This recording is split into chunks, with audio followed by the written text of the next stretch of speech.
देखिए, कोई भी इंसान परफेक्ट नहीं होता, हर किसी से गलतियां होती हैं। लेकिन जाने अनजाने में कई बार व्यक्ति अपने जीवन में कुछ ऐसी गलतियां कर जाता है जिसके लिए उसे जिंदगी भर पछताना पड़ता है। और आज की ये कहानी 23 साल की एक ऐसी महिला की है जिसने अपने जीवन में कुछ ऐसे गलत फैसले लिए जिसकी वजह से उसे जीते जी नर्क भुगतना पड़ा। तो साथियों, ये घटना शुरू होती है बिहार के पटना से। मीडिया खबरों की माने तो आज से करीब 4 साल पहले पटना की रहने वाली एक महिला की शादी बड़े ही धूमधाम से हुई। पूरा परिवार इस शादी से बहुत खुश था और फिर शादी के बाद महिला की शादीशुदा जिंदगी बढ़िया तरीके से चलने लगी। वक्त के साथ उनका एक बेटा भी हुआ, लेकिन फिर धीरे धीरे पति पत्नी के बीच छोटी मोटी बातों को लेकर विवाद होने लगे और फिर एक ऐसा समय आया जब इन दोनों के रिश्ते में एक बड़ी दरार पैदा हो गई। लेकिन फिर भी किसी तरह से इनकी शादीशुदा जिंदगी कट रही थी। लेकिन फिर कुछ समय बाद महिला ने सोशल मीडिया का इस्तेमाल करना शुरू कर दिया। कुछ सोशल मीडिया ऐप्स पर उसने नए नए दोस्त बनाए और इसी दौरान सोशल मीडिया के जरिए महिला की दोस्ती एक लड़के से हुई। शुरुआत बातचीत से हुई और फिर एक ऐसा वक्त आया जब दोनों एक दूसरे से बात किए बगैर रह ही नहीं पाते थे। लेकिन फिर एक दिन लड़के ने महिला का मोबाइल नंबर मांगा। अब हुआ ये कि महिला उस लड़के से काफी लंबे समय से बात करती आ रही थी और उसे उस पर पूरा भरोसा होने लगा था, इसलिए उसने अपना मोबाइल नंबर दे दिया। अब होता यह था कि जब भी दोनों को मौका मिलता दोनों घंटों तक फोन पर लगे रहते,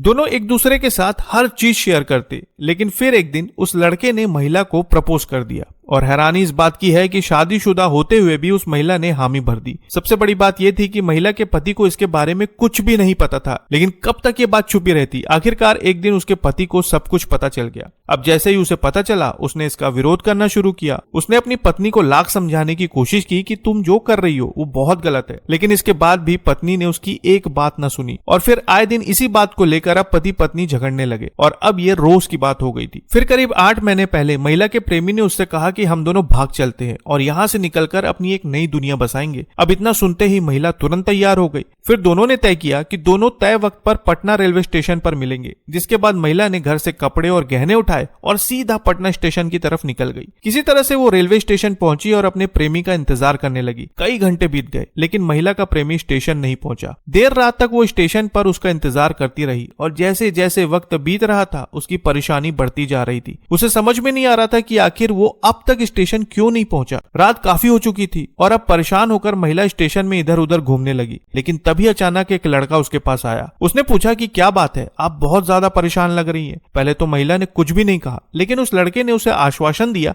कि वो उसकी पूरी मदद करेगा और आखिरकार महिला ने उसे सब कुछ बता दिया। अब ये सब सुनने के बाद उस लड़के ने कहा कि ठीक है, मैं आपकी मदद करूंगा, मैं आपको बंगाल लेकर चलता हूँ और मैं वहां पर आपकी नौकरी और रहने खाने का इंतजाम कर दूंगा। अब ये सब सुनने के बाद महिला को थोड़ा राहत मिली और वो उसके साथ जाने के लिए तैयार हो गई। इसके बाद वो लड़का महिला को पटना से बंगाल कार में लेकर गया और रास्ते भर उसे समझाता रहा कि आज के वक्त में नौकरी मिलना बहुत मुश्किल है, लेकिन मैं आपकी सारी व्यवस्था कर दूंगा। कुछ घंटों बाद गाड़ी एक भीड़ भाड़ वाले इलाके में रुकती है और लड़का कहता है कि आप मेरे साथ चलिए, मैं आपकी सारी व्यवस्था कर देता हूँ। इतना कहने के बाद वो लड़का महिला को एक घर में लेकर गया और जब महिला वहां पर पहुंची तो वहां पर बहुत सारी लड़कियां मौजूद थी। लड़के ने कहा कि आप 2 दिन यहीं पर रुको, मैं आपकी नौकरी और रहने खाने का इंतजाम करके आपको वापस लेने आऊंगा। इतना सुनने के बाद महिला ने कहा कि ठीक है, मैं आपका इंतजार करूंगी। लेकिन इसके बाद जो कुछ हुआ वो बेहद ज्यादा हैरान करने वाला था। मीडिया खबरों की माने तो महिला का यह कहना था कि जैसे ही वो लड़का वहां से गया, उस घर के मालिक ने महिला के साथ गलत व्यवहार करना शुरू कर दिया। उसने कहा कि तुम अब बिक चुकी हो, उस लड़के ने तुम्हें पूरे 2 लाख रुपए में मुझे बेच दिया है और जहां पर तुम खड़ी हो वो एक कोठा है और अब तुम्हें लोगों को खुश करना होगा। इतना सुनते ही महिला दंग रह गई और जोर जोर से रोने लगी। लेकिन अफसोस की बात यह थी कि अब वहां से निकलने का उसके पास कोई रास्ता नहीं था। महिला ने इसका बहुत विरोध किया, लेकिन उस कोठे के मालिक ने महिला को एक छोटे से कमरे में बंद कर दिया और फिर कुछ देर बाद कुछ लड़कियां उसके पास आई और उसे समझाया कि ये सब करने का अब कोई फायदा नहीं है। कोठे का मालिक जैसा कहता है वैसा ही करना होगा। खबरों के अनुसार महिला का यह कहना था कि उसके कमरे में हर रोज नए नए लोग आते थे और वो हर किसी को अपनी दिक्कत बताती थी, लेकिन ज्यादातर लोग नशे में होते थे और वो कुछ भी सुनने को तैयार नहीं होते थे। महिला का यह कहना है कि वो कई बार कस्टमर से कहती थी कि एक बार मेरी बात मेरे पति से करवा दो, लेकिन कोई तैयार नहीं होता था। सब अपनी जरूरत पूरी करते और कमरे से निकल जाते और अब धीरे धीरे महिला की सारी उम्मीदें खत्म होती जा रही थी। काफी लंबे समय तक बिल्कुल ऐसा ही चलता रहा, लेकिन फिर महिला ने बताया कि एक दिन उसके पास एक लड़का आया और महिला ने उसे भी अपनी पूरी कहानी बताई। हालांकि पहले दिन तो उसने उस पर भरोसा नहीं किया, लेकिन दूसरी रात को वो फिर से महिला से मिलने आया और इस बार महिला ने रोते हुए उससे कहा कि बस एक बार मेरी बात मेरे पति से करवा दो। अब ये सब सुनने के बाद लड़के का दिल पिघल गया और फिर